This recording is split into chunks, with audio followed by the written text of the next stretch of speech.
সারা দেশে ধর্মীয় ভাব গাম্ভীর্যের মধ্য দিয়ে উদযাপিত হচ্ছে মুসলমানদের অন্যতম ধর্মীয় উৎসব পবিত্র ঈদুল আজহা। ঈদের প্রধান জামাত অনুষ্ঠিত হয় সুপ্রিম কোর্ট প্রাঙ্গণে জাতীয় ঈদগাহে। নামাজ শেষে দেশ ও জাতির কল্যাণ কামনা করে বিশেষ মোনাজাত অনুষ্ঠিত হয়। নানা শ্রেণী পেশার মানুষের সাথে নামাজে যোগ দেন অন্তর্বর্তী সরকারের প্রধান উপদেষ্টা ডক্টর মোহাম্মদ ইউনূস। নামাজ শেষে দেশবাসীকে পবিত্র ঈদুল আজহার শুভেচ্ছা জানিয়ে দেশের মঙ্গলের জন্য দোয়া চান তিনি।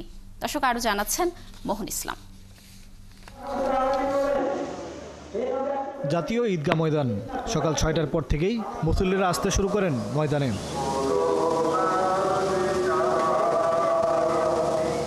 জামাতে অংশ নিতে যোগ দেন অন্তর্বর্তী সরকারের কয়েকজন উপদেষ্টা। তাদের মধ্যে উপদেষ্টা ফাজলুল কবির খান, সিআর আবরার, আলী ইমাম মজুমদার ও আসিফ মাহমুদ সজীব ভুঁইয়া অংশ নেন দেশের প্রধান জামাতে। কালার এক্সপার্ট, জর্জ স্যাপ এবং মাইল্ড অন হ্যান্ডস টেকনোলজি সমৃদ্ধ অরিক্স ক্রিস্টাল ওয়াশ আপনার লন্ড্রি এক্সপার্ট। প্রধান নির্বাচন কমিশনার নাসির উদ্দিন, ঢাকা উত্তর সিটি কর্পোরেশনের প্রশাসক মোহাম্মদ এজাজ, বিএনপি নেতা ইশরাক হোসেন সহ নানা শ্রেণী পেশার মানুষ যোগ দেন জামাতে।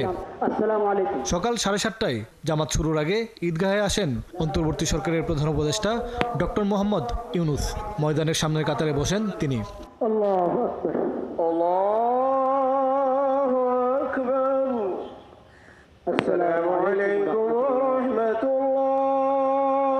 নামাজ শেষে মোনাজাতে দেশের শান্তি, সমৃদ্ধি ও মানুষের সুস্থতা কামনা করে দোয়া করা হয়।